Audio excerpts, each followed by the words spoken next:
Барлықтарыңызға ассаламу алейкум. Бүгін осындай үй жағдайында лепешкалар әзірлейміз. Ол үшін ең алдымен ыдысымызға сүтімізді құямыз, суымызды құямыз, тұзымызды саламыз, қант, ашытқымызды қосамыз.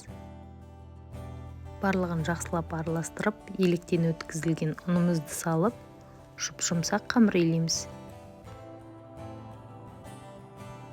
Иленген қамырымыздың бетіне сұйық май қосып, тағы да жақсылап илейміз.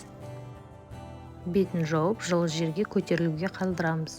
Көтерілген қамырымызды бірнеше бөліктерге бөлеміз. Әрқайсысын 300 граммнан өлшедім. Қамырымыздың ортасын осылай саусағымызбен басамыз. Бетін жауып 5 минутқа қалдырамыз. 5 минут өткен соң үстін осылай вилкамен тесіп шығамыз. Жұмыртқамыз жағамыз. Үстіне кез келген дәнек сепсеңіздер болады. Мак немесе кунжут.